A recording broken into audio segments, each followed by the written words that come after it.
Eles falam de uma intervenção divina, mas é meio fraca. E ele meio que se rebela contra essa intervenção. Ele e o Doug, que eu falo.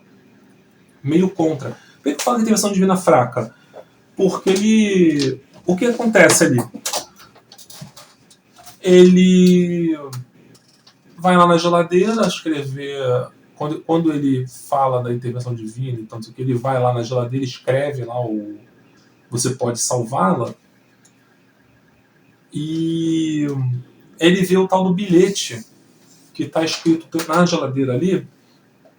Revival, aparece escrito sobre reviver. Era na igreja batista, uma coisa assim. Que ele tem a ideia de ser reanimado, né, no hospital, né, de reviver. Ok, eu digo fraca, que eu estou dizendo, gente, aqui, comparado aos acontecimentos. Não estou falando que Deus é fraco, não, tá? Estou falando que esse aparecer é sutil, é fraco porque é sutil, não é fraco de ruim, de pouca força. É muito assim, é um detalhe, tá? É da natureza da coisa mesmo, tá? Então, assim, ele vê aquilo ali, beleza, intervenção divina, pode ser, ou ele viu aquilo ali, teve uma ideia, serve para a intervenção divina, porque geralmente a ideia é que seja fraca mesmo. Só que o que acontece? Um detalhezinho aqui, gente. No século XVII, tem um filósofo chamado Wilhelm Leibniz, que ele escreveu uma Teodiceia, que seria assim para uma maneira dele colocar como ele entende que a trama do mundo, né, essa possibilidade que a gente vive é uma história possível. Ele coloca que como se fosse um grande castelo, formato de uma pirâmide, com vários cômodos e tal. Cada cômodo tem os nossos semelhantes, tem as nossas versões e possibilidades atuando de formas diferentes.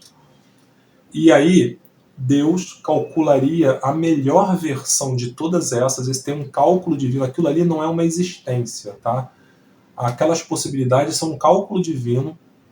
A partir dessas possibilidades, desse cálculo, Deus torna real a melhor versão possível, calculada por Ele mesmo.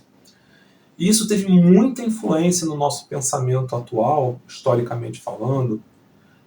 Isso é apresentado, isso eu estou pegando de um artigo que eu li, tá, gente? Eu estou me baseando nele, eu estou tomando ele como algo plausível, estou me reportando a ele, não dizendo que é uma verdade absoluta. Estou tomando temporariamente aqui, é uma base, tá? Estou falando a partir disso. Essa razão divina e tal influencia até hoje as histórias de que tudo existe por uma razão. Muitos filmes de ficção, que a gente fala que tem um final leibniziano, que se você tentar mexer você piora, porque que no efeito borboleta, por exemplo, se você mexer você vai estragar tudo. Existem filmes, tá, gente? Até nesse artigo que eu li fala de alguns do Stephen King, pega vários, assim, você tenta mudar e tudo fica pior, e no fim das contas a versão original era melhor, porque aí você entende que é o que Deus proveu, que Deus deu. E a gente, de certa maneira, até fala muito disso, de você lidar com a realidade como ela se apresenta e tal. Mas tem uma razão divina também nisso. Então, de uma certa maneira, levando em conta isso, esse filme é um pouco diferente, por quê? Em parte, o Doug não aceita isso. Essa coisa, ele sempre pega as pessoas depois de cometer o crime. Dessa vez ele queria pegar alguém antes de fazer o crime. Não aceita a morte da Claire. Quando ele descobre que é possível, ele luta, né, para impedir essa morte. Não toma como um acontecimento, ou como a versão melhor possível dela morrendo como necessário. Tá? Ele não aceita de que aquilo é o melhor, que é para bem, ou que Deus sabe o que faz. Essas influências são criadas historicamente. Quem estuda história e tal sabe muito melhor do que eu, mas tem muitas coisas, gente, muitas convicções que vêm de pensamentos assim, que influenciaram o modo da gente pensar, tá? Então, ele meio que não aceita essa razão divina, esse pensamento de que aquela versão é a versão original e, portanto, é a melhor, que Deus sabe o que faz. É até engraçado que o cientista fala de Deus e ele não fala, que eu me lembro, ele nem fala de Deus.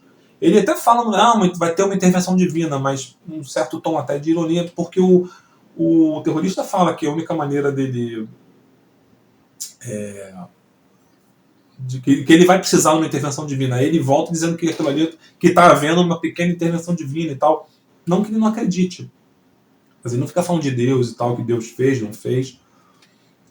Tem um momento que a Claire está fazendo uma oração, ele até fecha os olhos, parece que está orando junto. Estou dizendo que ele nega a Deus, não, mas ele nega essa versão, essa realidade, nesse sentido, nesse postulado, como Deus sabe o que faz. Então, assim, coisas que a gente desconhece, só Deus sabe. Ele não deixa na conta de Deus, ele vai lá e não aceita e quer alterar. Então, de certa maneira, por isso também que eu estou dizendo um pouco, que ele não toma por esse caminho. A questão não é muito aí, né, a questão do divino, de que aquilo é o melhor, tá? Estou falando um pouco por aí. Que é a melhor versão calculada. Aí, indo no final, ali, naquela cena final do filme, muda a condição básica na balsa, quando a gente leva a Claire, a gente que eu digo o Doug, né? E o terrorista vê o carro ali vê o carro dela e tem que voltar. Muda muita coisa ali, né? O terrorista vai morrer também e tal. Muda novamente a condição básica, né? Tanto que os eventos se desencadeiam de uma forma diferente. Como ele salvou, aí eu já tinha falado isso, ele salvou todo mundo e tal. No final que chega ali o Doug para pegar o depoimento da Claire, ali ele não vai precisar fazer nada. Esse terceiro Doug não vai precisar fazer nada, ela tá salva, a balsa não explodiu, aí no máximo vai investigar. Então, olha só, se o Doug vai para uma outra realidade, com o segundo Doug, ele deixa a sua realidade sem Doug. Tá? Ele é desaparecido. Beleza? Importante, gente, aqui. Uma conclusão aqui importante. Não está acabando o filme, o vídeo, não. Mas uma coisa importante a partir daí é que, assim, pra gente, pra nossa vida, tá?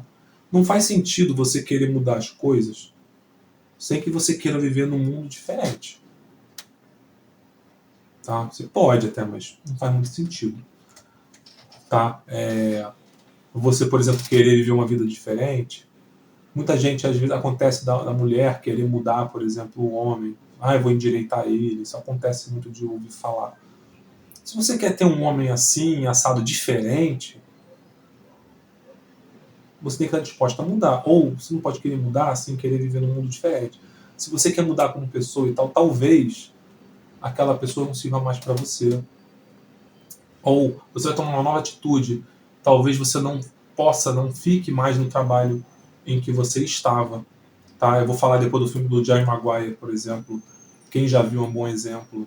Eu vou falar na frente, a gente vai ver, tá? Não precisa se precipitar, não. Mas é um bom exemplo. Então, assim, não adianta você não aceitar a morte, como no caso da Claire, que ele não aceita. Porque a morte vem, ele não aceita, eu estou falando da morte, eu estou falando da morte da Claire. Ele não aceita a morte. As pessoas morrem, ele não aceita que as pessoas morrem. Ele quer mudar aquilo ali. Cara, ela foi vítima, mas isso acontece, é parte do mundo. Ele não aceita o mundo em parte. Ele quer mudar. E a morte vem, e ele não quer mudar, ele não quer aceitar a morte, e a morte vem do mesmo jeito. Só que agora veio para ele, mas é a mesma morte. A morte. A morte não deixa, ele não impede a morte como tal. A morte continua existindo. A Claire, mesmo sendo salva, vai morrer. Em algum momento, todo mundo vai morrer. Ele não impede a morte. Ele impede um acontecimento que leva ela à morte ali. Mas ele não aceita a morte, porque o acontecimento havia já se dado na realidade originária. Né? Ele não aceita, ele vai tentar salvar e tal.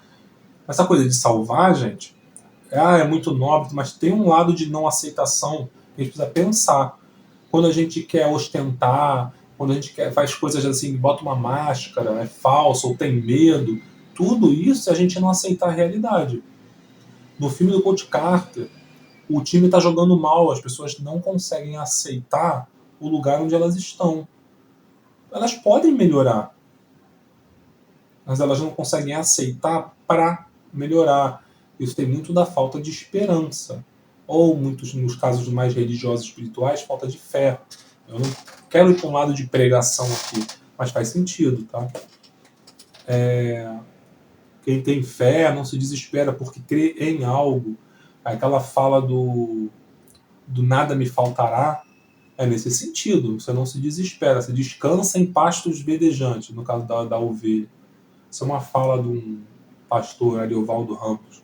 A ovelha é um bichinho voraz que ela come o pasto pela raiz. Ela não descansa, ela devora. Então você não se desespera, você não sai correndo tentar garantir tudo. Você descansa, você repousa, você crê em Deus. E não vai te faltar. Estou falando de desespero, tá, gente? Eu não estou pregando, não.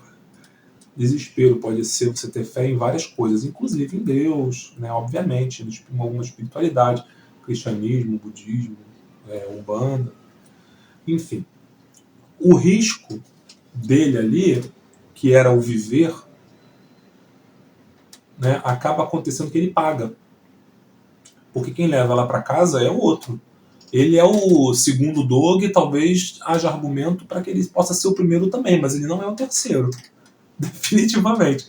Quem viu o Doutor Estranho é que nem se outro Doutor Estranho ficasse com a mulher que ele gosta. Aquele Doutor Estranho que tem lá o terceiro olho, que é meio esquisito, que quer ir para a realidade dele para poder ficar com a mulher que eu esqueci o nome, que ele não quer deixar. Não é uma coisa tão bonita assim, e bela, tal. Não é ele, é outro. Mesmo sendo uma versão dele, não é ele. Isso fica claro para quem vê esse filme. Chegar aqui e falar quem levou ela para casa foi outro Doug, não foi ele. O outro Doug nem sabia o que estava acontecendo. Ele só colheu os frutos do que o outro plantou. Tá, gente? O outro Doug é como se fosse outra pessoa. Tá?